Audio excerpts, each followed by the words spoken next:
ಒಂದು ಕಾರ್ಯಕ್ರಮಕ್ಕೆ ಭಾಗವಹಿಸಿರುವಂತ ಎಲ್ಲರಿಗೂ ನನ್ನ ಧನ್ಯವಾದಗಳನ್ನು ಹೇಳುತ್ತಾ, ವಿದ್ಯಾರ್ಥಿ ಲೋಕ ಈ ಒಂದು ಸಂಸ್ಥೆಯಿಂದ ದೊಡ್ಡತೆ ಕಲವಟ್ಟಿ ಶಾಲೆ ನಮ್ಮ ಶಾಲೆಯಲ್ಲಿ ಒಂದು ಕಾರ್ಯಕ್ರಮವನ್ನು ಆಯೋಜಿಸಲಾಗಿತ್ತು. ಈ ಒಂದು ದೊಡ್ಡತೆ ಕಲವಟ್ಟಿ ಪಂಚಾಯಿತಿ ವ್ಯಾಪ್ತಿಯಿಂದ ಎಲ್ಲ ಶಾಲೆಯ ಮಕ್ಕಳು ನಮ್ಮ ಶಾಲೆಗೆ ಭಾಗವಹಿಸಿದ್ದು ತುಂಬಾ ಸಂತೋಷದ ವಿಷಯ. ಹಾಗೆ ಈ ಒಂದು ಸಾಂಸ್ಕೃತಿಕ ಕಾರ್ಯಕ್ರಮದ ರೀತಿಯಲ್ಲಿ ಮೂಡಿ ಬಂದಿರುವ ಈ ಒಂದು ಕಾರ್ಯಕ್ರಮ ತುಂಬಾ ಚೆನ್ನಾಗಿತ್ತು. ನಾವು ಈ ಒಂದು ಕಾರ್ಯಕ್ರಮವನ್ನು ಶುರು ಮಾಡೋಕ್ಕಿಂತ ಮುಂಚೆ ಅಂದ್ಕೊಂಡಿದ್ವಿ ಕರೋಕೆ ಮ್ಯೂಸಿಕ್ ಹಾಕೊಂಡು ಹಾಡುಗಳನ್ನ ಹೇಳ್ತಾರೆ, ಈಸಿಯಾಗಿ ಹೇಳ್ಬಿಡ್ತಾರೆ ಅಂತೆಲ್ಲ ತಿಳ್ಕೊಂಡಿದ್ವಿ.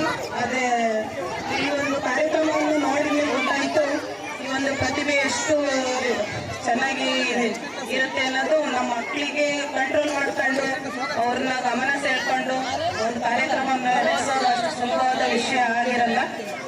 ಆದರೆ ಈಗ ತುಂಬಾ ಚೆನ್ನಾಗಿ ಈ ಕಾರ್ಯಕ್ರಮ ನೋಡಿ ಬಂದಂತೆ ಈ ಒಂದು ವೇದಿಕೆಯ ಮೂಲಕ ಹೇಳೋದಕ್ಕೆ ಇಷ್ಟಪಡ್ತೀನಿ. ಧನ್ಯವಾದಗಳು. ಬೋಲೋ ಭಾರತ್ ಮಾತಾ ಕಿ. ಈ ಕಡೆನೇ ಗಮನ ಕೊಡ್ರಿ. ಈಗ ನಾನು ಇವತ್ತು ಪದ್ಯಗಳು ಕನ್ನಡ, ಇಂಗ್ಲಿಷ್ ಮತ್ತು 6, 7, 8, 9, 10ನೇ ತರಗತಿಯ ಹಿಂದಿ ಪದ್ಯಗಳನ್ನು ಹಾಡೋದಕ್ಕೆ ಪದ್ಯಗಳ ಕರೋಕೆ ಕಾರ್ಯಕ್ರಮ ಅಂಥೇಳಿ ನಿಮಗೆಲ್ಲ ಇಲ್ಲಿ ಕರೆಸಿದ್ದೇವೆ. ಹಾಗಾಗಿ ನೀವೇನಾದರೂ 1, 2, 1ರಿಂದ 10ನೇ ತರಗತಿವರೆಗೆ ನಿಮ್ಮ ಪುಸ್ತಕದಲ್ಲಿ ಪದ್ಯಗಳು ಇಲ್ಲ ಅಂದರೆ ಇದಿಲ್ಲ. ಯಾಕಂದರೆ ಪದ್ಯಗಳು ಅಷ್ಟೇ ಹಾಡಲಿ ನಮಗೆ. ಯಾಕಂದರೆ ಮಕ್ಕಳು ಬಂದಿದ್ದೀರಿ ಮತ್ತು ನೀವು ತರಗತಿಗೆ ಹೋದಾಗಲೂ ಕೂಡ ಯಾವ ರೀತಿ ಹಾಡಬೇಕು ಅನ್ನೋದನ್ನು ನೀವು ಮನವರಿಕೆ ಆಗಬೇಕು. ಹಾಗಾಗಿ ಅದನ್ನು ಪ್ರಯೋಜನವನ್ನು ಪಡ್ಕೊಳ್ಳೋದು ಅಷ್ಟೇ ಉದ್ದೇಶ. ಈಗ ಸುಮ್ಮನೆ ಈಗ ತರಗತಿ ಬಿಟ್ಟು ಇಲ್ಲಿಗೆ ಬಂದು ಸುಮ್ಮನೆ ಹಾಗೆ ಹೋಗೋದು, ಅವ್ರು ಏನು ಹೇಳಿದ್ರು ಗೊತ್ತಿಲ್ಲ ಸರ್, ಆ ಥರ ಅಲ್ಲ. ಈಗ ನೀವು ದಯಮಾಡಿ 1ರಿಂದ 10ನೇ ತರಗತಿ ಮಕ್ಕಳು ಬಂದಿದ್ದೀರಾ, ಆ ಪದ್ಯಗಳು ನಿಮ್ಮ ಟೆಕ್ಸ್ಟ್ ಬುಕ್ಕಲ್ಲಿ ಇಲ್ಲ ಅಂದರೆ ಇದು ಆ ಥರ ಬೇರೆ ಪದ್ಯಗಳು ಬೇಡ. ಹಾಗಾಗಿ ನಾವು ಮತ್ತೆ ಕಾರೇಹಳ್ಳಿ GHPS ಕಾರೇಹಳ್ಳಿಲಿ ಕೂಡ ಈಗ 1ರಿಂದ ಈ ಕಾರ್ಯಕ್ರಮ ಹಮ್ಮಿಕೊಂಡಿದ್ದೇವೆ. ಹಾಗಾಗಿ ಅಲ್ಲೂ ಕೂಡ ಅಷ್ಟೇ ಪದ್ಯಗಳಷ್ಟೇ ಮಕ್ಕಳಿಗೆ ರಾಗವಾಗಿ ಹಾಡೋದನ್ನು ಕಲಿಬೇಕು, ಅಷ್ಟೇ ಉದ್ದೇಶ ಇರೋದು. ಹಾಗಾಗಿ ಆ ಪದ್ಯಗಳನ್ನ ಅಷ್ಟೇ ಹಾಡಿ, ಜೊತೆಗೆ ತುಂಬ ಒಳ್ಳೆಯ ಕಾರ್ಯಕ್ರಮ ಕೂಡ ಇದೆ. ಕಾರಣ ಮಕ್ಕಳಲ್ಲಿ ಒಂಥರ ಬಾಲ್ಯದಲ್ಲಿ ಏನೆಲ್ಲ ಮಕ್ಕಳು ತಾನಾಗಿ ಏನೆಲ್ಲ ಬೆಳಿಬಹುದು ಅಂದರೆ, ಕೆಲವರಿಗೆ ರಾಗವಾಗಿ ಹಾಡು ಸರ್ ನನಗೇನು ಹಾಡಕ್ಕೆ ಬರೋದಿಲ್ಲ ರಾಗವಾಗಿ ಅಂತೀರಿ. ಪ್ರಯತ್ನ ಮಾಡಿದ್ರೆ ಖಂಡಿತ ಎಲ್ಲ ಸೃಜನಾತ್ಮಕ ಪ್ರತಿಭೆ ನಿಮ್ಮಲ್ಲಿ ಇರುತ್ತೆ. ಹಾಗಾಗಿ ನೀವೇನೆಲ್ಲ ಆಗೋದಕ್ಕೆ ಇದು ಒಂದು ಒಳ್ಳೆಯ ಅವಕಾಶ. ಹಾಗಾಗಿ ಆ ಪದ್ಯಗಳನ್ನ ಸುಮ್ಮನೆ ನೀವೇನು ನಾವು ಭಾಳಷ್ಟು ನೋಡಿದ್ನಲ್ಲ, ನೆಲಕೆರೆಯೋದು ಅಲ್ಲಿ ಮಾತಾಡೋದು ಆ ಪ್ರಯೋಜನವೇ ಆಗಲ್ಲ. ಅದು ಯಾವ ಥರ ಹಾಡ್ತಾರೆ ರಾಗ ದಾಟಿ, ಅಂದರೆ ಸಂಗತಿಗಳಾಗ್ಬೋದು, ಶ್ರುತಿ ಆಗ್ಬೋದು, ತಾಳ ಲಯ ರಾಗವನ್ನು ನೀವು ಕರೆಕ್ಟಾಗಿ ನೀವು ಗಮನ ಇಟ್ಟು ನೀವು ಆ ಕಡೆನೇ ಗಮನ ಕೊಡಬೇಕು ಹೆಚ್ಚಾಗಿ. ಸುಮ್ಮನೆ ಹೋಗೋದಾದರೆ ಪ್ರಯೋಜನ ಇಲ್ಲ. ಸುಮ್ಮನೆ ಬಂದರೆ 30 ರೂಪಾಯಿ ದುಡ್ಡು ಕೊಟ್ರಿ ಹೋದ್ರಿ, ಏನು ಪ್ರಯೋಜನ ಇಲ್ಲ. ನಾವು ಖಂಡಿತ ನೆಕ್ಸ್ಟ್ ನಾನು ಶಾಲೆ ವಿಸಿಟ್ ಕೊಟ್ಟಾಗ ನಾನೀಗ ಎಲ್ಲ ಸರ್ ನೀವು ದಯಮಾಡಿ ಅವರಿಗೆ ಪದ್ಯಗಳಷ್ಟೇ ಹೇಳ್ರಿ, ಯಾವ್ಯಾವ ಪದ್ಯ ನಾನು ಬಂದಾಗ ಅವ್ರು ಹಾಡಿಸ್ತೀನಿ. ಈಗ ನಿಮಗೆ ಮುಂದಿನ ವಾರದಲ್ಲಿ FLN ತಂಡ ಬರ್ತಾ ಇದೆ. ಮುಂದಿನ ವಾರ, ಈ ವಾರ ಚಿತ್ರದುರ್ಗದಲ್ಲಿ ನಮಗೆ ಮೀಟಿಂಗ್ ಇರೋದ್ರಿಂದ ಬರೋಕ್ಕಾಗಲಿಲ್ಲ. ಮುಂದಿನ ವಾರದಲ್ಲಿ 3ರಿಂದ 4 ದಿನದೊಳಗಡೆ, ಬುಧವಾರದೊಳಗಡೆ DTOT ಕ್ಲಸ್ಟರಿಗೆ ಬರ್ತಾರೆ. ಹಾಗಾಗಿ ದಯಮಾಡಿ ಎಲ್ಲರೂ ಕೂಡ, ನಾನು ಮಾತ್ರ ಈ ಪದ್ಯಗಳನ್ನ ಎಲ್ಲ ನಮ್ಮ BO ಸರ್ಗೂ ಕೂಡ ಹೇಳ್ತೀನಿ. ಸರ್ ನೀವು ಹೋದರೆ ಆ ಪದ್ಯಗಳನ್ನ ಸ್ವಲ್ಪ ಕೇಳಿ ಅವ್ರ ತಂಡಕ್ಕೂ ಹೇಳ್ತೀನಿ. ಯಾಕಂದರೆ ಈ ಪ್ರಯೋಜನ ನೀವು ಪಡೆದಿದ್ದೀರೋ ಇಲ್ಲೋ ಅಂತ ಅವಾಗ ಗೊತ್ತಾಗುತ್ತೆ.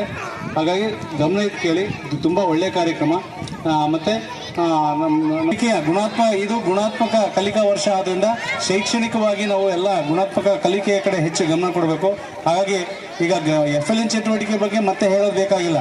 ಹಾಗಾಗಿ ಪ್ರತಿ ಮಗುವು ಕೂಡ ಇಲ್ಲಿ ಗಮನಿಸ್ತೇವೆ. ಪ್ರತಿ ಮಗುವಿನ ಕಲಿಕೆ ಉತ್ತಮ ಮಟ್ಟದಲ್ಲಿದ್ದರೆ ಆ ಶಾಲೆಗೆ, ಆ ಶಿಕ್ಷಕರಿಗೆ ಶೋಭೆ ಇರುತ್ತೆ. ಇಲ್ಲಾಂದರೆ ಇಲ್ಲಿ ಇನ್ವಾಲ್ವ್ ಆಗಿಲ್ಲ ಅಥವಾ ಫಾಲೋಅಪ್ ಮಾಡ್ತಿಲ್ಲ ಅಂತೇಳಿ ಇಡೀ ಶಾಲೆಗೆ ಇದು ಮಾಡೋದು ಬೇಡ. ಹಾಗಾಗಿ ನೋಡ್ರಿ, ಅಷ್ಟು ಹೇಳಿದ್ರು ಕೂಡ ನೋಡಿ ಮಾತಾಡ್ತಿರೋದು ಬೋಲೋ ಭಾರತ್ ಮಾತಾ ಕಿ ಅಷ್ಟೇ ಹೇಳ್ತೀವಲ್ಲ. ನಮ್ಮ BO ಸರ್ ತಂಡ ಮುಂದಿನ ವಾರದಲ್ಲಿ ಬರ್ತೇವೆ. ಎಲ್ಲ ಶಾಲೆಗೂ ಬರ್ತಾರೆ ತಂಡದವರು. ಅಲ್ಲಿ ಈ ಪದ್ಯಗಳನ್ನು ನೀವು ರಾಗವಾಗಿ ಹಾಡಬೇಕಷ್ಟೇ. ಯಾವ ರೀತಿ ಹಾಡ್ತೀರಾ, ಹೆಂಗೆ ಹಾಡ್ತಾರೆ ಅಂತ ಕೇಳ್ಕೊಂಡಿದ್ದೀರಾ. ಮತ್ತು ನೀವು ಶಾಲೆಯಲ್ಲೂ ಕೂಡ ಅದೇ ಥರ ಆಡಬೇಕು. ತುಂಬ ಒಳ್ಳೆಯ ಕಾರ್ಯಕ್ರಮ. ಹಾಗಾಗಿ ಈ ಒಂದು ಪದ್ಯಗಳನ್ನಷ್ಟೇ ಹಾಡಲಿ ಅಂತೇಳಿ ಮತ್ತೆ ಅವರಲ್ಲಿ ಮನವಿ ಮಾಡ್ಕೊಳ್ತಾ ತುಂಬ ಉತ್ತಮವಾಗಿದೆ ಕಾರ್ಯಕ್ರಮ. ಧನ್ಯವಾದಗಳು. ಸರ್ಕಾರಿ ಹಿರಿಯ ಕನ್ನಡ ಮತ್ತು ಆಂಗ್ಲ ಮಾಧ್ಯಮ ಪ್ರಾಥಮಿಕ ಪಾಠಶಾಲೆಯಲ್ಲಿ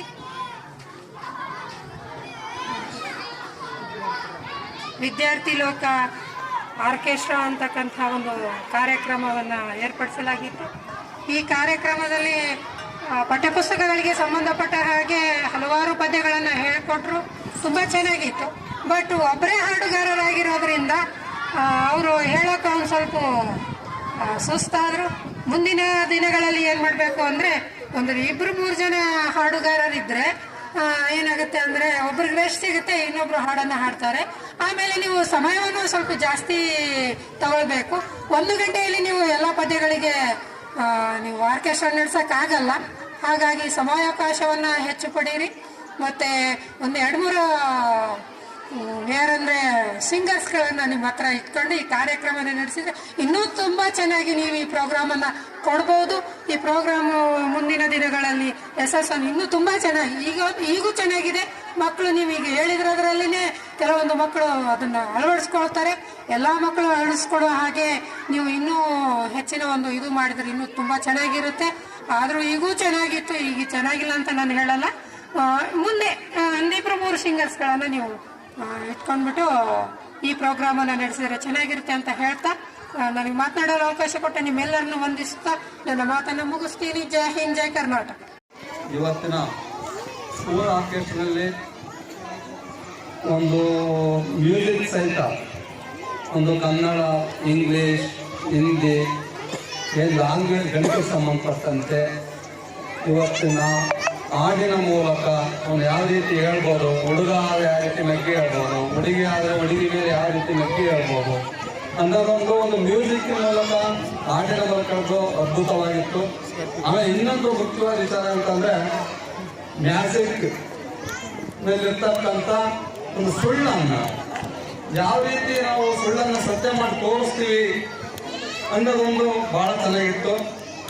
ಆದರೆ ಇನ್ನೂ ಸಹ ಹೆಚ್ಚು ಇಂಗ್ಲೀಷ್ ರೈಮ್ಸ್ ಆಗಲಿ, ಹಿಂದಿ ರೈಮ್ಸ್ ಆಗಲಿ, ಕನ್ನಡ ರೈಮ್ಸ್ ಆಗಲಿ ಇವನ್ನ ಇನ್ನೂ ಚೆನ್ನಾಗಿ ಅಳವಡಿಸ್ಕೊಂಡು ಇದು ಮಾಡಿದರೆ ಮಕ್ಕಳಿಗೆ ಸಂಗೀತದ ಮೂಲಕ ಕಲೀಲಿಕ್ಕೆ ಭಾಳ ಉತ್ತಮವಾಗುತ್ತೆ. ಸಂಗೀತಕ್ಕೆ ಅದ್ಭುತವಾದ ಒಂದು ಶಕ್ತಿ ಅಂತ ಹೇಳ್ತಾರೆ. ಆ ಶಕ್ತಿಯ ಮೂಲಕ ಮಕ್ಕಳು ಇನ್ನೂ ಸಹ ಹೆಚ್ಚು ಅಟ್ರಾಕ್ಟಿವ್ ಆಗಿ ಕೇಳಿ ತನ್ನ ನೆನಪಿನಲ್ಲಿ ಇಟ್ಕೊಳ್ಳೋಕೆ ಒಂದು ಅವಕಾಶ ಆಗುತ್ತೆ ಅಂತ ಹೇಳ್ತಾ ಇವತ್ತಿನ ಕಾರ್ಯಕ್ರಮ ತುಂಬ ಚೆನ್ನಾಗಿತ್ತು. ಇವತ್ತಿನ ಕಾರ್ಯಕ್ರಮ ನಡೆಸಿರೋದರೆಲ್ಲರಿಗೂ ಸಹ ನಮ್ಮ ಶಾಲೆಯ ಪರವಾಗಿ ಧನ್ಯವಾದವನ್ನು ಹೇಳ್ತಾ ಇದ್ದೀನಿ. ಜೈ